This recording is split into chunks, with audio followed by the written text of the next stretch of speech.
दोस्तों, हिमाचल सरकार ने अनाउंस कर दिया आज के जी हम लोग कैंसर की दवाइयाँ फ्री देंगे। और ये बड़ी खतरनाक स्थिति है। मैं आपको बार बार बोलता रहा हूँ, पहले भी मैंने बोला है कि कैंसर क्यों बढ़ रहा है, सरकार को पता करना चाहिए इसके रीज़न बिहाइंड क्या हैं।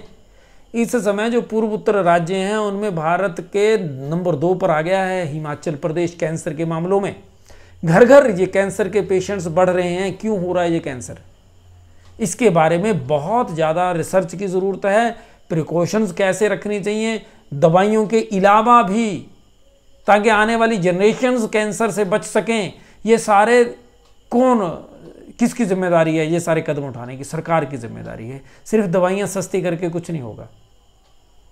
दवाइयाँ सस्ती करके आप जो कैंसर पेशेंट्स हैं वर्तमान में उनकी हेल्प कर पा रहे हैं, लेकिन साथ ही साथ उनको प्राणायाम और आयुर्वेद की तरफ, आयुर्वेद इलाज के बारे में बताना होगा। जितने भी हमारे आयुर्वेदिक हॉस्पिटल्स हैं, डिस्पेंसरीज हैं, नेचर केयर है, पंचकर्मा है, षटकर्मा वहाँ पे होता है, वहाँ पे एम्प्लॉयज़ रखिए और लोगों को बताइए कि कैंसर का उपचार सिर्फ अंग्रेजी दवाइयों से नहीं होता, कैंसर का उपचार नेचर केयर में भी होता है। स्वामी रामदेव पतंजलि में रेगुलर, पतंजलि योग पीठ में देख लो आप कितने कैंसर पेशेंट, मैं तो गया हूं, मैंने देखा है वहां पे व्यवहारिक रूप से। आप लोगों से प्रार्थना है, सरकार से प्रार्थना है, जो हमारे यहाँ आयुर्वेदिक हॉस्पिटल्स हैं, यहाँ पे नेचर केयर है, पंचकर्म षटकर्म है, ये सारी चीजें यहाँ पे होती रही हैं, पहले बंद हो गई बीच में।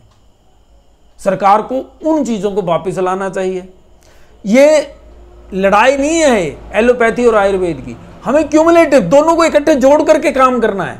हमें तो पेशेंट्स को रिजल्ट देने हैं ना, बचानी है जनता, और आगे के लिए ना हो ऐसा। एलोपैथी में तो कोई ट्रीटमेंट है नहीं, लेकिन हमारे प्राणायाम, योग प्राणायाम, ये सब चीजें हमें इन बीमारियों से बचाएंगी।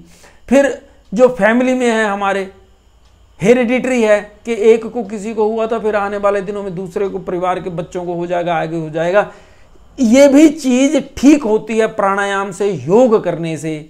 ये सरकार को चाहिए कि ये जनता को बताए, अवेयरनेस फैलाए जितना भी। इसमें कांग्रेस बीजेपी करने की जरूरत नहीं, क्योंकि कैंसर तो ये देखेगा नहीं कि ये बीजेपी वाले हैं या कांग्रेस वाला है बंदा, वो तो किसी को भी होता है ना।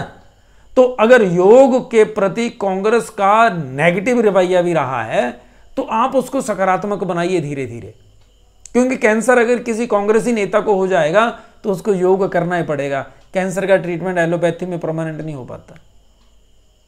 योग और प्राणायाम से, देसी दवाइयों से, आयुर्वेदिक दवाइयों से ये ट्रीट हो सकता है। ये पतंजलि योग पीठ में सिद्ध हुआ है, इंटरनेशनल जर्नल्स में छपा हुआ है। ठीक है, रेगुलरली आप अगर स्वामी रामदेव जी को देखें आस्था चैनल पर सवेरे 4 बजे से, तो आप खुद उसको ऑब्जर्व करके देख पाएंगे। और अगर मौका लगे तो हमारे मुख्यमंत्री को, इनके मंत्रियों को जाना चाहिए हरिद्वार में पतंजलि योग पीठ, देखने के लिए कि वो क्या कर रहे हैं। जबकि हमारे यहाँ जो सरकारी हॉस्पिटल्स हैं, हम छोटे छोटे थे, 80 का दशक था जब ये शुरू हुए हैं, तो ये सब फैसिलिटीज़ यहाँ थी। लेकिन अब जो डॉक्टर्स आ रहे हैं BAMS, उन बेचारों को इन चीज़ों का पता ही नहीं। वो तो एलोपैथिक दवाइयाँ लिखते हैं। कुछ एक हो थोड़े इंटेलिजेंट हैं, मेहनती हैं, जो खुद नॉलेज ग्रैब कर लेते हैं, अदरवाइज ज़्यादातर लोगों को ऐसी अवेयरनेस नहीं है। जबकि दवाइयाँ आयुर्वेदिक हॉस्पिटल्स में बड़ी अच्छी हैं, जितनी भी डिस्पेंसरीज आयुर्वेदिक हैं सब में अच्छी सप्लाई आती है, लेकिन जनता अवेयर नहीं है। जनता को अवेयर करना चाहिए। सरकार द्वारा ऐसी मुहिम चलाई जानी चाहिए कि आयुर्वेद और नेचर के प्रति लोगों का सम्मान बढ़े। नेचर केयर ये बड़ा महत्वपूर्ण हिस्सा होगा कैंसर के ट्रीटमेंट में। और ये जो कदम उठाया है सरकार ने दवाइयों के बारे में, ये बहुत सराहनीय है, लेकिन इसके साथ साथ और कदम उठाने की ज़रूरत है। जय हिंद, जय भारत।